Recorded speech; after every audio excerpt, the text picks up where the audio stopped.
नमस्कार, स्पोर्ट्स 9 में आप सभी का स्वागत है। मैं हूं शिवेंद्र, मेरे साथ हैं मेरी सहयोगी श्रद्धा और साथ ही साथ एक बड़ा पुराना बचपन में पूछा जाने वाला प्रश्न कि अच्छी खबर और बुरी खबर अगर दोनों हो तो पहले क्या सुनना पसंद करेंगे। तो आज का जो हमारा शो है, क्या रोहित के रास्ते पर हैं सूर्या, ये कुछ वैसी ही कहानी है कि एक खबर अच्छी भी है, एक थोड़ी बुरी भी है। हम लोग शुरू करते हैं अच्छी खबर से ताकि बातचीत जो है वो सकारात्मक तरीके से शुरू हो सके। अच्छी खबर क्या है? अच्छी खबर साहब ये है कि भारतीय टीम के पास T20 सीरीज जीतने का शानदार मौका है। मंगलवार को राजकोट में इंग्लैंड के खिलाफ तीसरा T20 मैच है और भारतीय टीम की नजर यही होगी कि 2-0 की जो बढ़त वो पहले बना चुकी है, अब तीसरा मैच भी जीते ताकि T20 सीरीज पर कब्जा हो जाए और वर्ल्ड चैंपियन की जो उसकी हैसियत से वो इस सीरीज में गई थी या आईसीसी की रैंकिंग्स में जो नंबर 1 टीम के तौर पर वो इस सीरीज में गई थी वो जस्टिफाई हो जाए। और कहीं ना कहीं जो पिछले कुछ महीने की मायूसी है, मतलब न्यूजीलैंड की टीम से जो हम अपने घर में हारे, फिर बॉर्डर गावस्कर ट्रॉफी जिस तरह से हमारे हाथ से फिसल गई एक दशक के बाद, उससे जो थोड़ी सी मायूसी है, थोड़ी सी नाराजगी है, वो भी दूर हो सके। तो पहला प्रयास यही होगा। और श्रद्धा, मुझे लगता है कि बहुत सही अप्रोच भी है। अगर आप 3-5 मैच की सीरीज में पहले 3 मैच जीत लेते हैं तो फिर आपको ना सिर्फ सीरीज जीत लेते हैं बल्कि फिर आपको एक्सपेरिमेंट करने का मौका मिलता है। आप कुछ ऐसे यंग खिलाड़ियों को और मौका दे सकते हैं। वैसे तो ऑलमोस्ट यंग खिलाड़ी ही हैं इस टीम में, लेकिन आप कुछ और खिलाड़ियों को आजमा सकते हैं, कीपिंग इन माइंड कि आपको अभी वनडे सीरीज भी खेलनी है और फिर चैंपियंस ट्रॉफी भी है। बिल्कुल, देखिए डेफिनेटली हम लोग एक्सपेरिमेंट बहुत ज्यादा कर सकते हैं और हमारा अपर हैंड है इस बार, क्योंकि हम लोग 2 मुकाबले जीत कर आ रहे हैं। ईडन गार्डन वाला मुकाबला भी, उसके बाद हमने चिपॉक वाला मैच भी जीता। चिपॉक वाला मैच भले ही गिरते पड़ते जीता, लेकिन आखिरी में तिलक वर्मा ने जो करके दिखाया नंबर 3 पर आकर, वो बहुत ही ज्यादा शानदार था। तो अपर हैंड हमारा है, पलड़ा हमारा इस वक्त भारी है। अब तीसरा मुकाबला जीतकर, राजकोट वाला मुकाबला जीतकर हम लोग सीरीज को सील भी करना चाहेंगे और एक ऐसा इकलौता फॉर्मेट बचा है T20 जहां पर आप आंख बंद करके भरोसा कर सकते हैं कि हाँ भाई, यहाँ पर कुछ नहीं हो सकता, यहाँ पर अच्छा माहौल है, डिनर भी साथ में कर रहे हैं, खाना वाना भी साथ में खा रहे हैं, माहौल भी अच्छा है, एनवायरमेंट भी अच्छा है और टीम तो अच्छा कर ही रही है। तो तीसरा मुकाबला जीतकर आप सीरीज सील भी करना चाहेंगे, साथ साथ चैंपियंस ट्रॉफी की तैयारी भी करना चाहेंगे ऐसे। बिल्कुल। और कप्तान जो हैं सूर्य कुमार यादव, उनके लिए बहुत अच्छा होगा क्योंकि चौथी सीरीज हो जाएगी और जिस तरह से उनको कप्तानी सौंपी गई जब हार्दिक पांड्या से लेकर, तो कहीं ना कहीं एक विवाद भी हुआ था। ऐसा भी कहा गया कि भाई आप हार्दिक पांड्या सीनियर हैं, उनसे ज़्यादा बड़े मैच विनर हैं, लेकिन आप कहाँ उन पर भरोसा नहीं कर रहे हैं, क्यों उन पर भरोसा नहीं कर रहे हैं। फिर उसमें फ्रेंचाइजी क्रिकेट भी इन्वॉल्व था क्योंकि मुंबई इंडियंस के लिए सारे खिलाड़ी खेल चुके हैं। तो कुल मिलाजुलाकर एक टसल सा था, लेकिन वो दिखाई दिया कि नहीं, अगर रिजल्ट अच्छे आप दे रहे हैं तो यानी आपकी कप्तानी अच्छी चल रही है। अब चलते हैं थोड़ा सा वो बुरी खबर की तरफ। बुरी खबर क्या है साहब? बुरी खबर ये है कि कप्तानी में तो सूर्य कुमार यादव लगातार अच्छा कर रहे हैं, लेकिन बल्लेबाजी और उनकी बल्लेबाजी अगर थोड़ा सा एवरेज होती है या खराब होती है तो प्रश्न इसलिए ज्यादा उठता है क्योंकि लंबे समय तक श्रद्धा वो नंबर 1 बल्लेबाज रहे हैं इस फॉर्मेट के। और इस फॉर्मेट ने अंतरराष्ट्रीय क्रिकेट में जो भी सूर्य कुमार यादव का कद है, अगर आप देखिए तो उसका 90% बल्कि मोर देन 90% आप कह सकते हैं वो कंट्रीब्यूशन T20 फॉर्मेट का है। वो 360 डिग्री की जो उनकी इमेज है या जो कैप्टेंसी में वो कर रहे हैं, वो सब कुछ उनकी बल्लेबाजी से वो कॉन्फिडेंस आता है, लेकिन बल्लेबाजी में वहां पर मामला जम नहीं रहा है। क्या कहानी है जरा वो आपको दिखाते हैं। T20 वर्ल्ड कप जीतने के बाद से सूर्य कुमार यादव का जो बल्ला है वो खामोश है, ठीक ठाक समय अब बीत चुका है। वर्ल्ड कप के बाद जो उनकी औसत है वो भी देखिए आप, 24.50 की औसत है, यानी औसत भी अच्छी नहीं कही जाएगी। और इंग्लैंड के खिलाफ जो पहले 2 T20 मैचेस हैं, जिसमें पहला मैच तो भारतीय टीम ने बड़ी शान से जीता था, लेकिन दूसरे मैच के लिए श्रद्धा ने कहा कि गिरते पड़ते जीते, तो लेकिन जीते तो जीते, अंत भला तो सब भला। उन दोनों ही T20 मुकाबलों में जो उनका स्कोर है वो आपकी स्क्रीन पर है। कोलकाता में खाता नहीं खोल पाए थे और चेन्नई में 12 रन ही बना पाए। सेंचुरी, हालांकि T20 फॉर्मेट में काफी मुश्किल काम होता है, काफी मुश्किल टास्क होता है, लेकिन लगाई है सूर्य कुमार यादव ने सेंचुरी, इसलिए उनसे उम्मीदें रहती हैं और उस उम्मीद को अब 1 साल से ज्यादा का समय हो गया है, यानी इंतजार जो शतक का है वो 1 साल से ज्यादा का हो गया है। अब घुमा फिरा के कहानी श्रद्धा यही है, कप्तान के तौर पर तो हिट हैं, लेकिन बल्लेबाजी में फ्लॉप हो रहे हैं। और कहीं ना कहीं जो कभी मतलब अगर मैं सौरव गांगुली से शुरू करूं तो कभी सौरव गांगुली के साथ हुआ था, अभी रिसेंटली रोहित शर्मा के साथ चल रहा है। हालांकि रोहित शर्मा के साथ तो प्रॉब्लम ये है कि वो कप्तानी में भी नहीं चल रहा है। कप्तानी में भी आप देखें न्यूजीलैंड हरा के गई, बॉर्डर गावस्कर ट्रॉफी आपने गंवा दी, लेकिन सूर्या के साथ keeping in mind his number 1 ranking in T20 format, भले ही इस वक्त नहीं है लेकिन लंबे समय तक रहे। उनसे भी एक पारी चाहिए और जल्दी चाहिए, मतलब ड्यू है एक बड़ी पारी उनकी। बिल्कुल डेफिनेटली ड्यू है हमें। मतलब याद है आखिरी उन्होंने जो अच्छी पारी खेली थी वो साउथ अफ्रीका के अगेंस्ट ही खेली थी, उसके बाद तब से एक साल हो गया, उनके बल्ले को जंग लग गया ऐसे लग रहा है। और ये वही सूर्य कुमार यादव है जो 2022 में कहर बरपा रहे थे, मतलब गेंदबाजों की इन्होंने खटिया खड़ी कर दी थी। 2022 में सूर्य कुमार यादव और पाकिस्तान से मोहम्मद रिजवान, ये दोनों ही ऐसे खिलाड़ी थे जिन पर लग रहा था यार क्या है ये, मतलब T20 में इन्होंने पूरा का पूरा दिशा और दशा बदल कर रख दिया। अनऑर्थोडॉक्स शॉट्स जिस तरीके से खेला करते थे, तो वही सूर्य कुमार यादव हमें फिर से एक बार वापस चाहिए। हमने देखा था कि पिछले मैच में सूर्य कुमार यादव थोड़ा सा अच्छा परफॉर्म करने की कोशिश कर रहे थे, 12 रन के अराउंड उन्होंने बनाए भी, लेकिन उससे पहला वाला मैच डक का शिकार हो गए। ऐसे ही वो करते हैं, मतलब यार एक में चलते हैं फिर उसके बाद दोबारा फ्लॉप हो जाता है। तो आई थिंक सूर्य कुमार यादव को कंसिस्टेंटली परफॉर्म करना पड़ेगा। और कैप्टनसी हमने देख ली, नो डाउट कैप्टनसी अच्छी कर रहे हैं, लेकिन द बैटर सूर्य कुमार यादव हमें जरूर चाहिए। और जिस पोजीशन पर वो खेलते हैं, यानी नंबर 4 की पोजीशन पर वो खेल रहे हैं T20 में, क्योंकि अब तो नंबर 3 की पोजीशन तिलक वर्मा ने घेर ली है, तो नंबर 4 पर वो खेलते हैं। नंबर 4 एक क्रूशियल पोजीशन होती है, वहां पर आके अगर आप रन्स नहीं बना रहे हैं तो वो थोड़ा सा चिंता का विषय है। और T20 फॉर्मेट पे हम लोग जैसे कि हमेशा से ही बोल रहे हैं कि आंख बंद करके भरोसा है हमें, तो वो भरोसा ऐसा ही रहना चाहिए। सूर्य से एक बड़ी पारी चाहिए, सूर्य कुमार यादव से हमें ऐसी इमेच्योर्ड पारी की, इतने गैर जिम्मेदाराना शॉट्स की जरूरत, मतलब एक हम उम्मीद नहीं करते हैं उनसे। तो I think Surya the batter हमें वापस चाहिए। बिल्कुल, और वो फिर टीम की जो चमक है उस चमक को ही अलग लेवल पर ले जाते हैं। जिस पोजीशन पर बल्लेबाजी करते हैं, जिस तरह से बल्लेबाजी करते हैं, और कई बार तो ऐसा लगता है कि हर एक गेंद के लिए, अगर वो अपने रंगत में है तो हर एक गेंद के लिए उनके पास 3 से 4 किस्म के शॉट हैं, और फिर वो उस गेंद को देखने के बाद तय करते हैं कि मैदान के किस हिस्से में बाउंड्री छोटी है या फिर किस हिस्से में फील्डर नहीं है, और उस हिसाब से फिर वो उस शॉट को खेलते हैं। इसीलिए वो बड़े इनोवेटिव लगते हैं, बड़े ही अतरंगी तूफानी किस्म के वो बल्लेबाज हैं इस फॉर्मेट में, और वो बल्लेबाज चाहिए। क्योंकि ठीक है, ये अच्छी बात है कि टीम जीत रही है, लेकिन कप्तान के जब रन नहीं बन रहे होते हैं ना, अंदर से रहता है उसके जहन में कि टीम जीत रही है लेकिन मेरे रन नहीं बन रहे, मैं कंट्रीब्यूट नहीं कर रहा हूं। तो वो कंट्रीब्यूशन अब सूर्य कुमार यादव से भी चाहिए। मुझे याद है एक बार लास्ट ईयर मैंने एक पैकेज में कहीं लिखा था कि अगर सूर्य अपने रंग में है तो 15 खिलाड़ी चाहिए, और 15 में भी 11 तो ग्राउंड पे दिखाई दे, 4 अदृश्य हों जो दिखाई ना दे रहे हो, तब शायद आप उनको आउट कर सकते हैं। ये छवि, ये इमेज उन्होंने अर्न की अपनी बल्लेबाजी की बदौलत, और वो थोड़ा सा उसमें डेंट लग रहा है, इसलिए चिंता की बात है। चलिए अब आपको बताते हैं जो 2 स्टार हैं हमारी भारतीय टीम के स्थापित, विराट कोहली और रोहित शर्मा। अब आपको पता है पिछले कुछ दिनों से इनकी फॉर्म को लेके बातचीत चल रही थी। यहां तक कहा गया कि जब बॉर्डर गावस्कर ट्रॉफी हारे तो यहां तक कहा गया कि अब संन्यास के बारे में सोचना चाहिए। फिर रणजी ट्रॉफी का प्रेशर क्रिएट हुआ कि रणजी ट्रॉफी खेलना चाहिए, नहीं खेलना चाहिए। रोहित खेले, विराट पहला मैच नहीं खेले लेकिन दूसरा मैच खेलेंगे।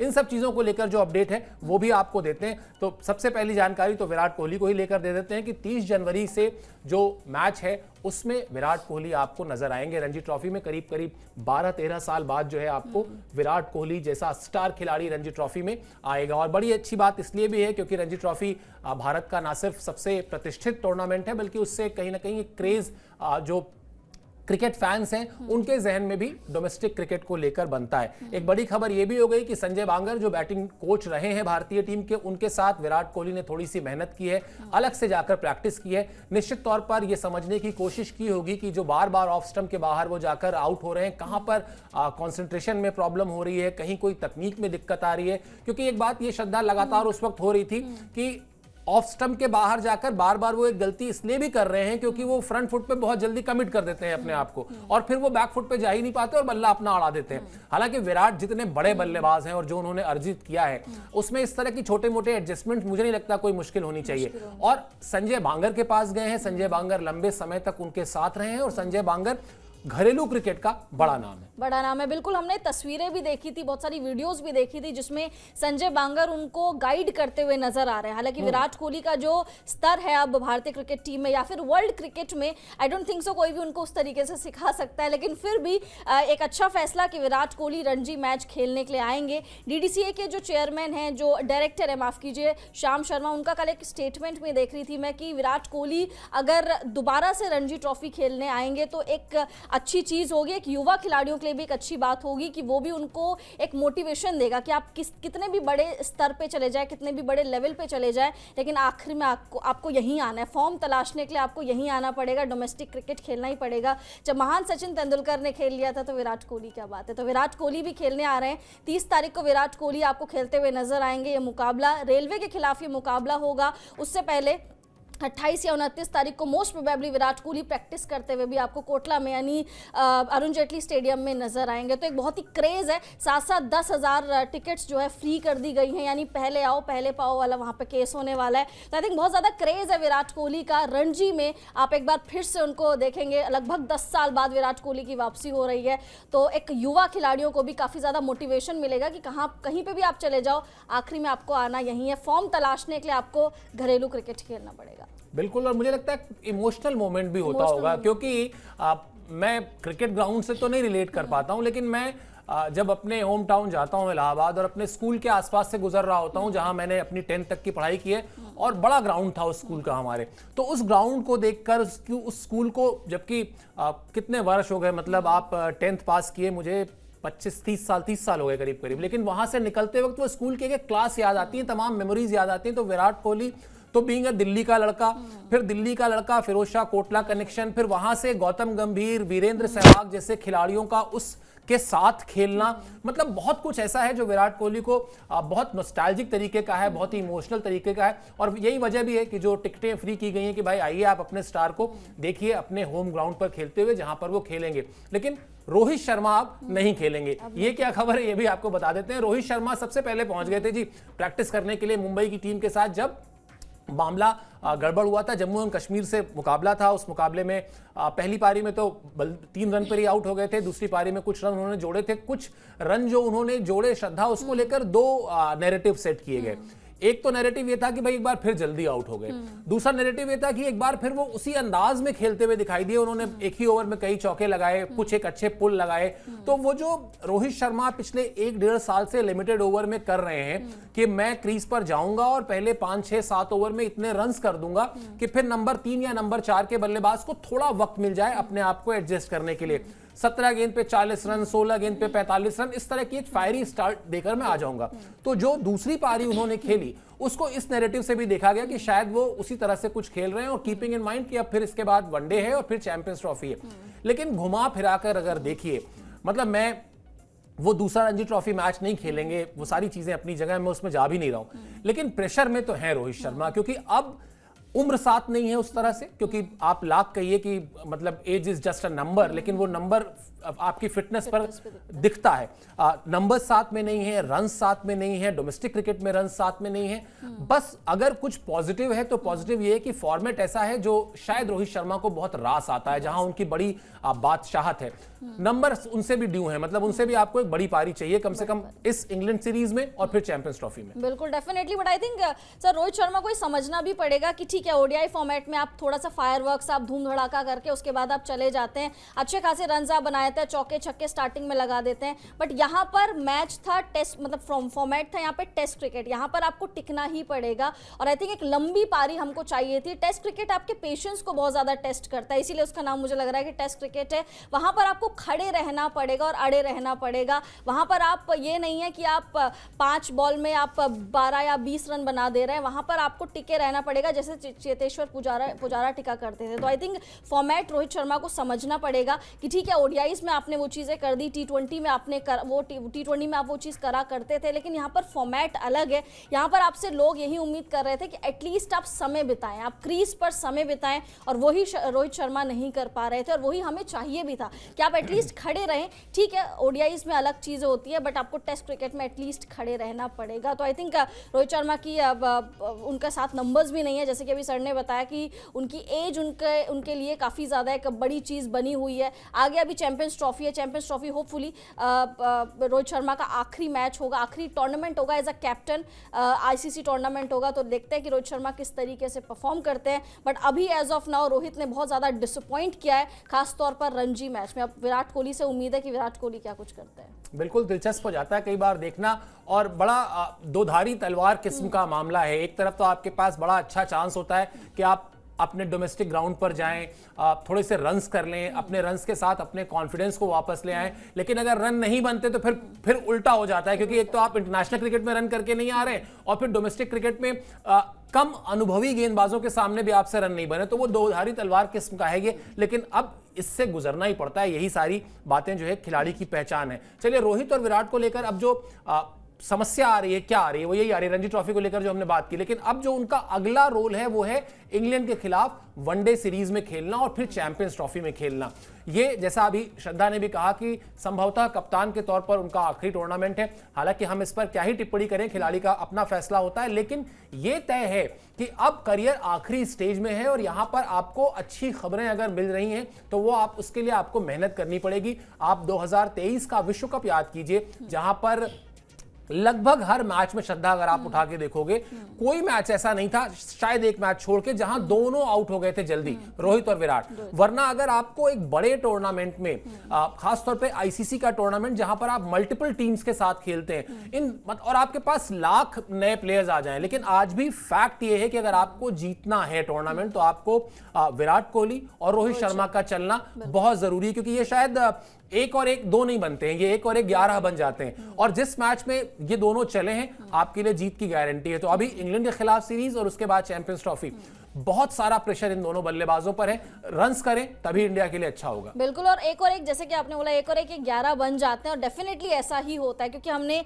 वर्ल्ड कप में भी देखा था कि 10 मैचेस हम लोग लगातार जीते थे। उसमें रोहित शर्मा का बहुत बड़ा योगदान था, विराट कोहली का बहुत बड़ा योगदान था। रोहित शर्मा आके जो फायरवर्क्स करते थे, शुरुआत में धूम धड़ाका करते थे, उसके बाद जो नीचे के बल्लेबाज हुआ करते थे मिडिल ऑर्डर के, उन पे इतना ज्यादा प्रेशर क्रिएट ही नहीं होता था। तो दोनों की बहुत ज्यादा जरूरत है। अभी भी हम लोग जितना क्रिटिसाइज कर ले, जितना इन दोनों को ट्रोल कर ले, लेकिन आखिरी में हमको भी पता है, अगर आपको एक फुल फ्लेज्ड मैच जीतना है तो इन दोनों के रन आने बहुत ही ज्यादा जरूरी है और बहुत ज्यादा जरूरी है। क्योंकि हम बहुत क्रिटिसाइज करते हैं, हम लोग बोलते हैं फॉर्म नहीं है, एज, बहुत सारी चीजें, बहुत सारे फैक्टर्स आ जाते हैं बेसिकली। बट अगर आपको पता है कि आपको फंसा हुआ मैच जिताना है तो रोहित और विराट, इन दोनों की जोड़ी आपको डेफिनेटली चाहिए ही चाहिए। और देखना पड़ेगा कि चैंपियंस ट्रॉफी में क्या कुछ कमाल करते हैं, क्योंकि चैंपियंस ट्रॉफी अपने करियर के अंतिम पड़ाव पर दोनों ही खिलाड़ी, खासतौर पर विराट कोहली से ज्यादा रोहित शर्मा, तो देखते हैं कि आखिरी मूवमेंट्स पे, मतलब अपने करियर के आखिरी मूवमेंट्स पे रोहित शर्मा किस तरीके की छाप छोड़ के जाते हैं। बिल्कुल, आप अगर आप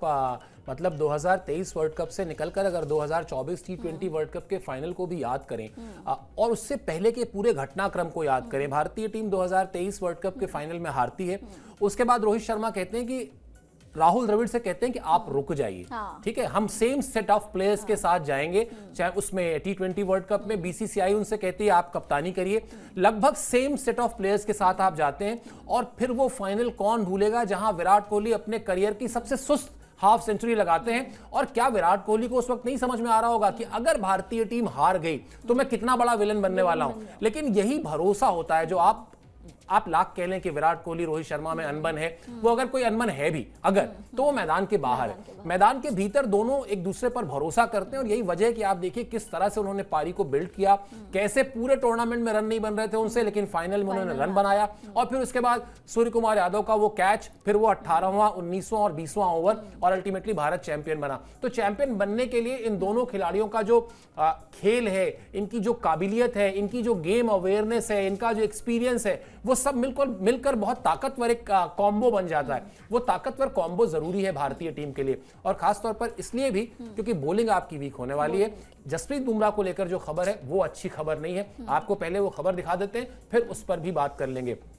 बीसीसीआई सोर्सेस के हवाले से यह खबर आई है श्रद्धा, बीसीसीआई की मेडिकल टीम न्यूजीलैंड के डॉक्टर के संपर्क में है। बोर्ड ने बुमराह के न्यूजीलैंड जाने की योजना भी बनाई है, लेकिन ऐसा अभी हुआ नहीं है। सेलेक्टर्स भी जानते हैं कि किसी चमत्कार जैसा ही होगा अगर चैंपियंस ट्रॉफी तक जसप्रीत बुमराह 100% फिट हो जाते हैं। तो आप जाहिर सी बात है कि क्रिकेट के खेल में अगर 3 पक्ष हैं, बैटिंग, बॉलिंग और फील्डिंग, और अगर हम 1 मिनट के लिए फील्डिंग को थोड़ा सा हटा दें, बैटिंग और बॉलिंग पर आ जाएं, तो आप किसी बड़े टूर्नामेंट को जीतने के लिए जरूरी है कि आपके दोनों डिपार्टमेंट अच्छे तरीके से वेल इक्विप्ड हो, बैलेंस्ड हो।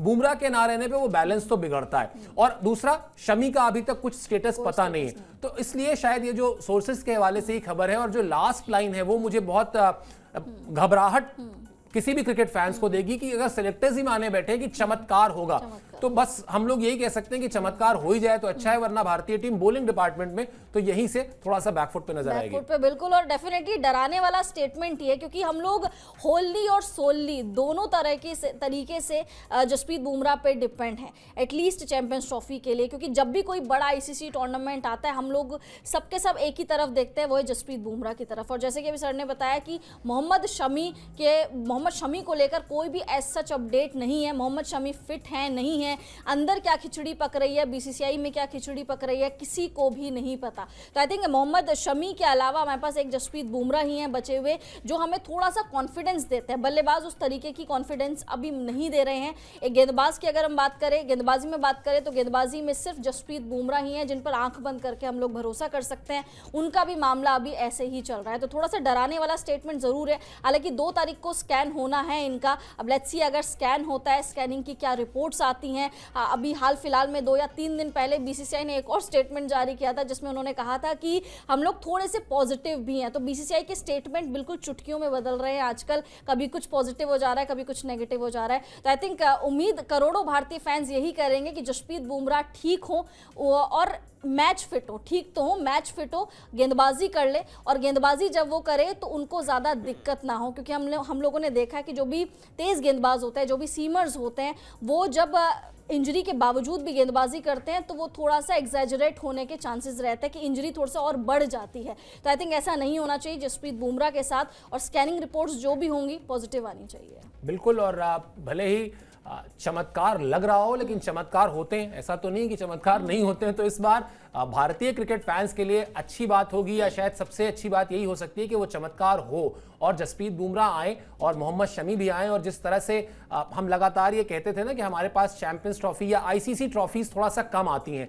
बायलैटरल तो हम बहुत जीते पिछले कुछ सालों में अगर आप देखें तो ये मौका है। मिनी वर्ल्ड कप कहलाता भी है, वर्ल्ड कप में हम फाइनल तक गए भी थे और बिल्कुल जिस दबंग अंदाज में पहुंचे थे वहां पर लग नहीं रहा था। और आप ये भी देखिए कि ऑस्ट्रेलिया ने हराया, लेकिन बावजूद इसके क्रिकेट फैंस ने कहा कि नहीं, इंडिया बेटर टीम थी। ये ठीक है, फाइनल के दिन उसकी किस्मत खराब थी, हार गए।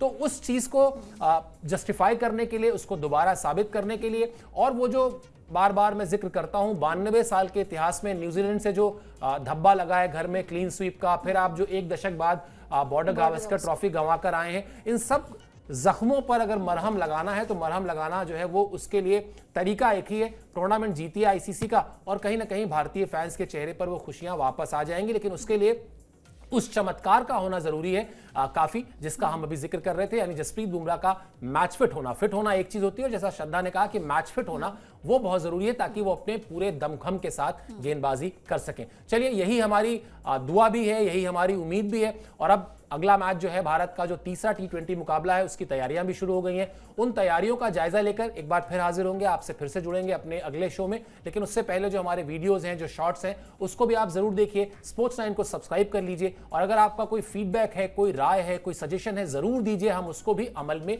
लेकर आएंगे। बहरहाल, इस शो में आप हमसे जुड़े, इसके लिए मेरी तरफ से, श्रद्धा की तरफ से बहुत बहुत शुक्रिया और आभार।